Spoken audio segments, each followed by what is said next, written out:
مفتی ابرار صاحب کے بیانات سننے کے لیے مفتی صاحب کے آفیشیل چینل مفتی ابرار صاحب فلاحی آفیشیل کو سبسکرائب کریں۔ اعوذ باللہ من الشیطان الرجیم، بسم اللہ الرحمن الرحیم۔ قل لئن اجتمعت الإنس والجن على أن يأتوا بمثل هذا القرآن لا يأتون بمثله ولو كان بعضهم لبعض ظهيرا ولقد صرفنا للناس في هذا القرآن من كل مثل فأبى أكثر الناس إلا كفورا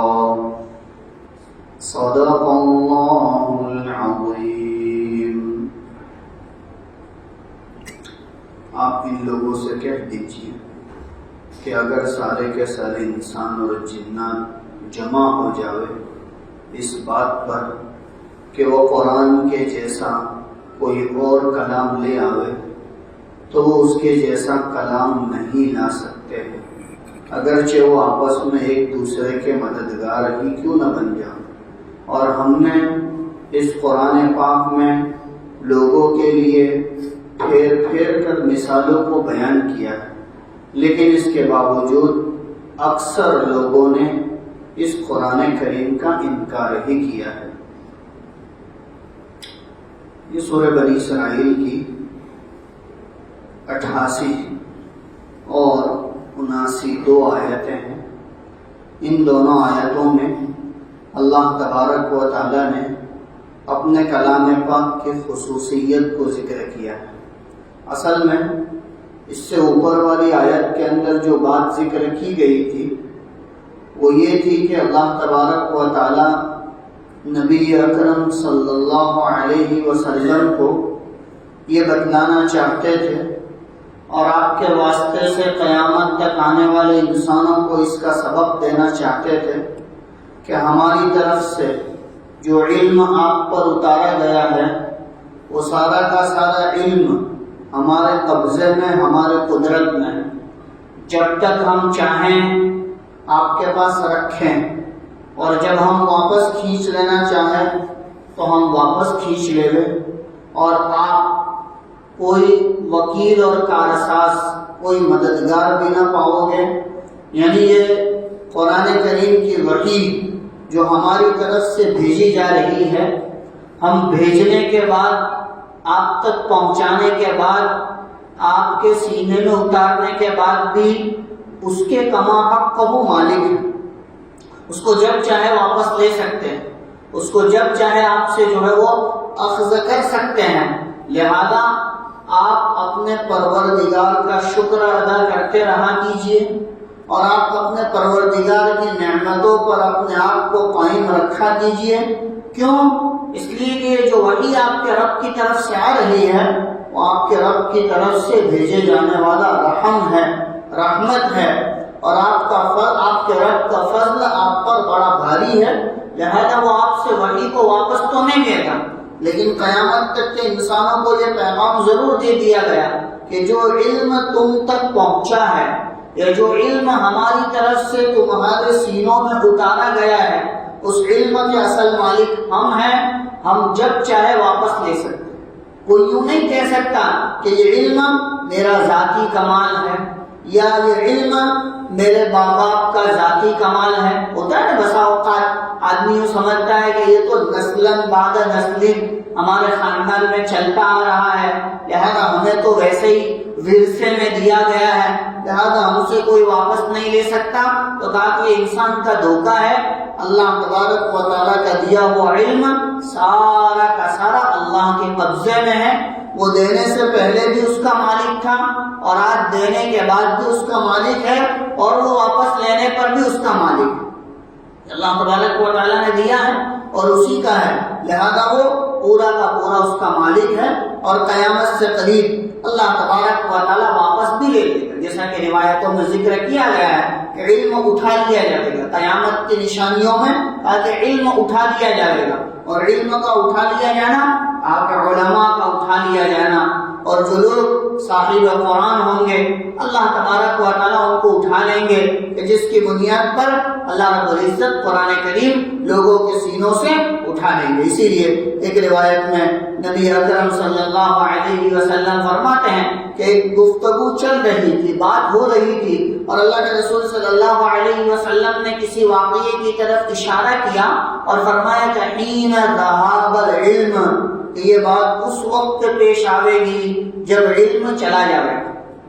یہ بات اس وقت پیش آئے گی جب علم چلا جائے گا۔ حین ذہاب العلم، تو ایک صحابی بیٹھے ہوئے تھے، اللہ کے رسول صلی اللہ علیہ وسلم سے سوال کرنے لگے اور کہنے لگے کہ حضور علم کیسے چلا جائے گا، یعنی علم کا جانا میری سمجھ میں نہیں آیا۔ تو صحابی سے نبی اکرم صلی اللہ علیہ وسلم نے فرمایا کہ اے فلاں صحابی، میں تو تجھے سمجھدار سمجھتا تھا اور یوں سمجھتا تھا کہ تو ہوشیار ہے، سمجھدار ہے، لیکن تو نے کہا کہ سوال کر کے اپنی سمجھداری کو فوت کر دیا، اور پھر فرمایا کہ علم اٹھا لیا جانے کا مطلب یہ ہے کہ اللہ تبارک و تعالیٰ اہل علم کو اٹھا لیں گے، علم والوں کو اٹھا لیں گے، اور ان کے جانے سے علم کا خلا ہو جائے گا اور وہ خلے کی بھرپائی نہیں ہو سکے گی۔ لہٰذا ہم دیکھ رہے ہیں کہ جو علم امت کے پاس رسول اللہ صلی اللہ علیہ وسلم کے دور میں تھا یا صحابہ کرام رضی اللہ عنہم کے دور میں تھا، کہا کہ آج وہ علم کا حصہ ہمارے پاس نہیں، علم کا وہ حصہ ہمارے پاس نہیں ہے۔ کہا کہ وہ تو ایسے تھے کہ ایک مرتبہ قرآن پاک کی کوئی آیت پڑھ لیتے، سیکھ لیتے، موت تک نہیں بھولتے تھے، اور جو بات ان کو یاد ہو جاتی وہ موت تک ان سے جو ہے وہ غائب نہیں ہوتی تھی، کہ یہ ان کو اللہ تبارک و تعالیٰ نے ملکہ دیا تھا۔ اور عربوں کو تو ویسے بھی اللہ رب العزت نے بہت ہی زبردست حافظے عطا فرمائے کہ وہ پورے کے پورے قصیدے زبانی جو ہے وہ سنا دیا کرتے تھے، اور ان کی عقل پر ذرا برابر بوجھ نہیں ہوتا، یہاں تک کہ ان کو اللہ تبارک و تعالیٰ نے ایسی عقل اور ایسی صلاحیت عطا فرمائی تھی کہ کسی انسان کو، کسی بشر کو ایک مرتبہ دیکھ لیا ہو اور پھر وہ کئی برسوں کے بعد بھی ملے تو اس کو پہچان لے گا کہ یہ فلاں ہے۔ یہاں تک کہ ایک صحابی کا واقعہ نقل کیا گیا کہ ان کی پیدائش کے وقت وہ صحابی وہاں پر موجود تھے، اور انہوں نے اس چھوٹے سے بچے کو اپنی نادانی کی عمر میں، یعنی ابھی تو وہ ماں کی گود میں تھا اس وقت دیکھا تھا، اور پھر اس کے بعد 20 سال کے بعد جب وہ بچہ جوان ہو گیا تو اس کے قدموں سے اس کو پہچان لیا اور یوں کہا کہ یہ فلاں ابن فلاں ہے۔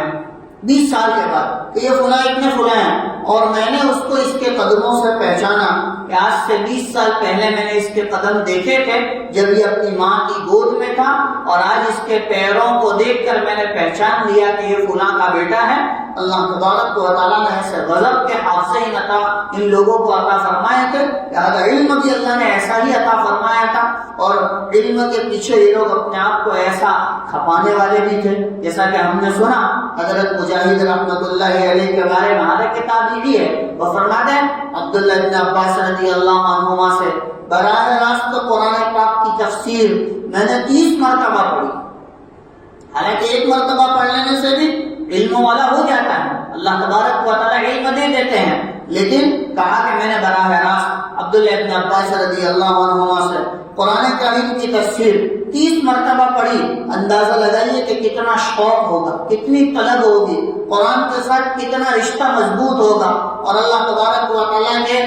قرآن کے ساتھ کیسی وابستگی ہوگی کہ ایک ہی شخص کے پاس 30 مرتبہ قرآن پاک کی تفسیر کو سیکھا جائے، سمجھا جائے، سمجھنے کی کوشش کی جائے، اپنے سینوں کے اندر اس کو اتارنے کی کوشش کی جائے۔ اندازہ لگائیے کہ ان لوگوں کو اللہ تبارک و تعالیٰ نے کیسی طلب عطا فرمائی۔ لہٰذا پھر آہستہ آہستہ مرور ایام سے، زمانے کے گزرنے کی وجہ سے کہا کہ علم ختم ہوتا چلا گیا، اور آج تھوڑا بہت علم ہم لوگوں کے پاس، اہل علم کے پاس موجود ہے، تاکہ قیامت سے قریب تاکہ یہ بھی ختم ہو جائے گا۔ اور بعض حضرات فرماتے ہیں کہ علم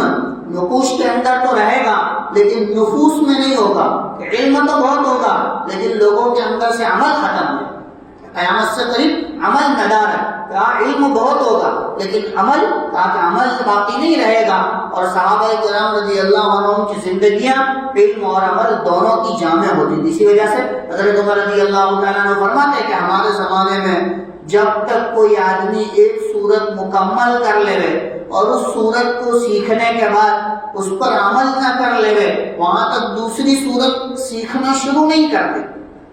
یہ سورہ بقرہ پوری ہوئی، اب سورہ بقرہ پر جب تک عمل نہ ہو جائے، اس کی آیتوں پر جب تک عمل نہ ہو جائے وہاں تک دوسری نئی سورت شروع نہیں کی جاتی تھی. تاکہ اتنا عمل کا اہتمام تھا اور اتنا عمل کے اوپر اپنے آپ کو کھڑا کیا جانا تھا. لہذا اللہ تبارک و تعالیٰ نے اپنے پیغمبر علیہ السلام کو اس آیت کریمہ میں فرمایا وَلَئِن شِئْنَا لَنَذْهَبَنَّ بِالَّذِي أَوْحَيْنَا إِلَيْكَ، اور اگر ہم چاہے تو وہ وحی جو ہم آپ کی طرف بھیج رہے ہیں اس کو واپس لے لے.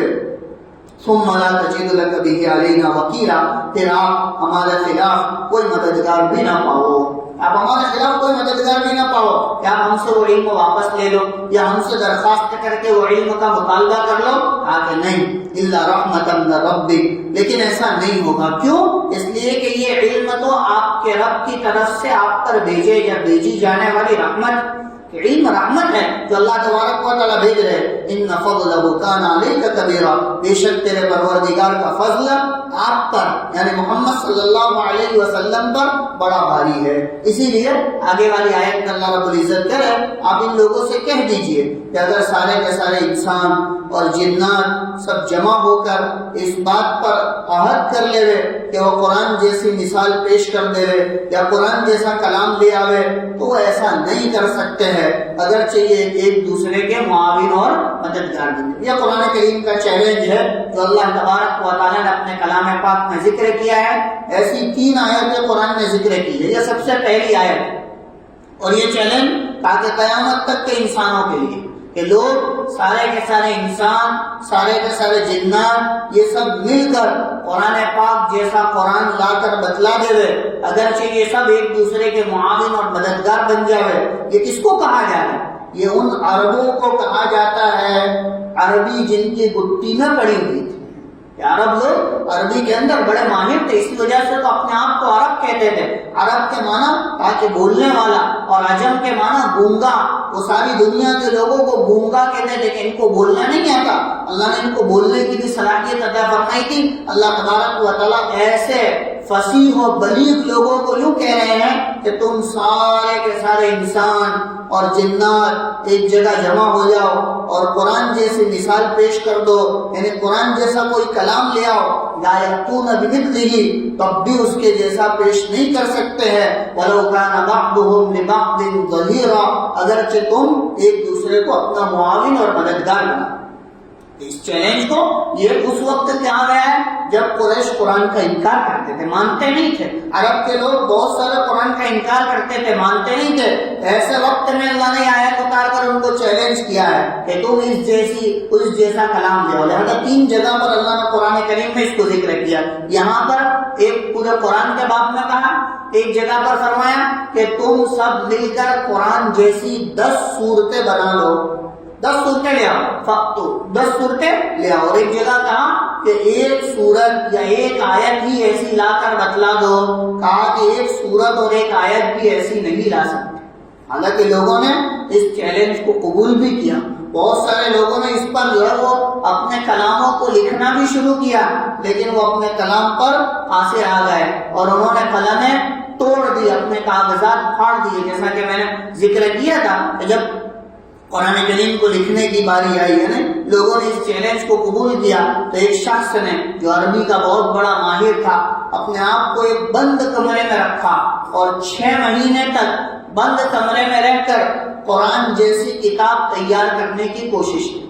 کہ میں قرآن جیسی کوئی کتاب تیار کر دوں اور قرآن لوگوں کے جو ہے وہ سینوں سے نکال کر اس کو رائز کر دوں اور اس کو لوگوں میں عام کر دوں. لہٰذا اپنے آپ کو ایک کمرے میں بند کر دیا اور 6 مہینے تک بیٹھ کر کئی ورق اس نے لکھے، کئی کاغذات لکھے، قرآن کے نسخے کو سامنے رکھ کر اس نے بہت کچھ لکھنے کی کوشش کی. لیکن جب ایک مرتبہ 6 مہینے کے بعد وہ اپنے گھر سے باہر کسی کام سے نکلا تو اس نے عرب کی ایک بچی کو قرآن پاک کی ایک آیت کو پڑھتے ہوئے سنا اور اس نے اس آیت کو سن کر وہ حیران رہ گئے. جو 12ویں پارے کی سورہ حضرت نوح علیہ السلام کے واقعے کی آیت ہے سورہ یونس کے اندر، کہا کہ وہ آیت اس نے سنی، وَقِيلَ يَا أَرْضُ ابْلَعِي مَاءَكِ وَيَا سَمَاءُ أَقْلِعِي وَغِيضَ الْمَاءُ وَقُضِيَ الْأَمْرُ وَاسْتَوَتْ عَلَى الْجُودِيِّ وَقِيلَ بُعْدًا لِلْقَوْمِ الظَّالِمِينَ. یہ حضرت نوح علیہ السلام کی قوم کے باب میں جب وہ جو ہے وہ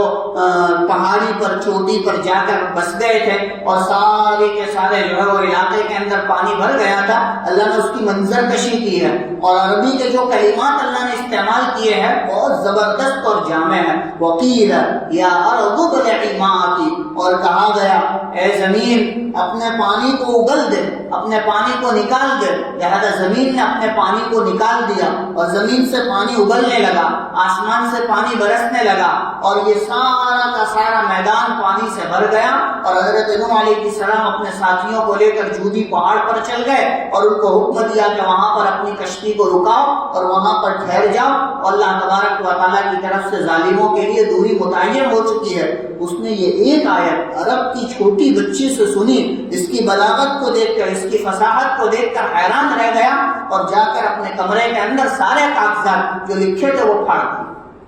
تاکہ اس کلام کا کوئی مقابلہ نہیں کر سکتا اور اس کلام تک کوئی پہنچ نہیں سکتا. اللہ تبارک و تعالیٰ نے ایسی جامعیت اس کے اندر رکھی ہے. آج بھی سارے کے سارے ٹیکنالوجی والے مل کر، سارے کی ساری فصیح اور بلیغ عربی بولنے والے مل کر قرآن پاک کی جو ہے وہ ایک آیت اور ایک سورت بھی پیش نہیں کر سکتے، بلکہ یہ لوگ یہاں سے لیتے ہیں اور اس پر ریسرچ کر کے اپنے معاشرے کے اندر عام کرتے ہیں کہ اس میں جو بات لکھی ہوئی ہے وہ پتھر کی لکیر ہے، وہ ہو کر رہے گا. لہذا وہ لوگ استعمال کرتے ہیں اور اس کو اپنے طور طریق پر لاتے ہیں. لہذا فرمایا قل لئن اجتمعت الانس والجن، آپ کہہ دیجئے کہ سارے کے سارے انسان اور جنات سب جمع ہو جائے. حضرت امام ولی اللہ محدث دہلوی رحمۃ اللہ علیہ فرماتے ہیں کہ انسان تو بہت دور کی بات، اللہ رب العزت کی ساری مخلوق بھی مل جاوے اور مل کر قرآن پاک کی ایک آیت تیار کرنے کے لیے بیٹھ جاوے، اس میں فرشتے بھی آ گئے اور جنات بھی آ گئے اور ابلیس اور شیاطین بھی آ گئے، تاکہ یہ سب مل کر کے اللہ تبارک و تعالیٰ کے کلام پاک کی ایک آیت، ایک سورت تیار نہیں کر سکتے ہیں. اللہ تبارک و تعالیٰ کا کلام ایسا زبردست ہے جو براہ راست علم الہی اور حکمت خداوندی سے نازل کیا. یہ کوئی ایسا کلام نہیں ہے کہ رسول اللہ صلی اللہ علیہ وسلم کے زمانے میں جو واقعات پیش آتے تھے اللہ تبارک و تعالیٰ آسمان سے وحی کے ذریعے سے اتار دیتے تھے. نہیں، ہم نے وہ روایت سنی نا سورۃ طٰہٰ کے اندر، مسند دارمی کی روایت جو حضرت ابو ہریرہ رضی اللہ تعالیٰ عنہ سے منقول ہے. وہ خود فرماتے ہیں حضرت ابو ہریرہ رضی اللہ عنہ کہ اللہ تبارک و تعالیٰ نے آسمان اور زمین کو پیدا کرنے کے 1000 سال پہلے، یہ آسمان اور زمین ابھی ڈیزائن نہیں دیے تھے، یہ آدم علیہ السلام کا پتلا بھی تیار نہیں ہوا تھا، ابھی دنیا کو وجود نہیں دیا تھا، اس کے 1000 سال پہلے اللہ رب العزت نے فرشتوں کے سامنے سورہ طٰہٰ اور سورہ یاسین پڑھ کر سنائی، خود اللہ نے سنائی اور انہوں نے سنی. فرشتے کہتے ہیں کہ ہم حیران رہ گئے اور فرشتوں نے یوں کہا بابرکت ہے وہ امت جس پر یہ قرآن اتارا جائے گا، اور بابرکت ہے وہ سینے جو اس قرآن کو محفوظ کریں گے، اور بابرکت ہے وہ زبانیں جو اس قرآن کی تلاوت کرے گی. کہا کہ ایسا کلام کبھی دنیا نے نہ دیکھا ہے نہ دیکھے. یہ ایسا نہیں ہے کہ رسول اللہ صلی اللہ علیہ وسلم کے زمانے میں واقعات پیش آتے گئے، آپ قرآن کی آیتیں اتارتے گئے. کہا کہ نہیں، یہ تو آسمان اور زمین کی پیدائش سے پہلے اللہ تبارک و تعالیٰ کا تیار کردہ کلام ہے اور خود کلام الہی ہے. ہمارا یہ مسلک ہے کہ یہ اللہ کا کلام ہے، براہ راست اللہ تبارک و تعالیٰ کا کلام الہی ہے. یہ قیامت تک اور قیامت کے بعد تک بھی ہمیشہ ہمیشہ باقی رہے گا. اللہ کے کلام ابدی اور ازلی ہوتے ہیں، یعنی ہمیشہ سے ہے اور ہمیشہ رہے گا. انسان سارے کے سارے جنت میں چلے جائیں گے، جہنمی سارے کے سارے جہنم میں چلے جائیں گے، اس کے بعد بھی اللہ کے کلام کی تاثیر باقی رہے گی. اس لیے ہم نے سنا ہے کہ حضرت داؤد علیہ السلام جنت میں قرآن کریم پڑھیں، زبور نہیں پڑھیں گے. ہاں کہ وہ اپنی کتاب کو چھوڑ کر اللہ کا کلام پڑھیں گے اور خود اللہ رب العزت جو ہے وہ بعض صورتیں پڑھ کر اپنی جو ہے وہ مخلوق کو سناویں گے تاکہ جب قرآن کریم کی تلاوت ہوگی تو جنت کا ماحول معطر ہو جائے گا، یہاں تک کہ وہاں کے پتھروں کے اندر اور وہاں کے درختوں کے پتوں کے اندر سے بھی جو ہے وہ رعب اور جو ہے وہ کشش معلوم ہونے لگے گی کہ اللہ کا کلام پڑھا جا رہا ہے، سنا جا رہا ہے۔ تو لہذا اللہ رب العزت فرماتے ہیں قل لئن اجتمعت الانس والجن، آپ کہہ دیجئے کہ سارے کے سارے انسان اور جنات جمع ہو جاوے اس بات پر کہ وہ قرآن جیسی مثال پیش کرتے ہوئے لا یأتون بمثلہ، اس کے جیسا نہیں لا سکتے ہیں، ولو کان بعضهم لبعض ظہیرا، اگرچہ وہ ایک دوسرے کے معاون اور مددگار ہی کیوں نہ بن جاوے، یہ ایسا پیش نہیں کر سکتے ہیں۔ اور یہ چیلنج قیامت تک کے لوگوں کے لیے ہے کہ اس جیسا لے آوے، لیکن وہ اس جیسا پیش نہیں کر سکیں گے۔ اس کے الفاظ بھی، اس کی بلاغت بھی، اس کی فصاحت بھی، ہر چیز جو ہے وہ بہت اونچی ہے۔ اللہ تبارک و تعالی اس کلام پاک کو ہم لوگوں کو سمجھنے کی توفیق عطا فرماوے اور ہمیں بھی اس کے ساتھ عشق اور محبت نصیب فرماوے۔ وآخر دعوانا ان الحمدللہ۔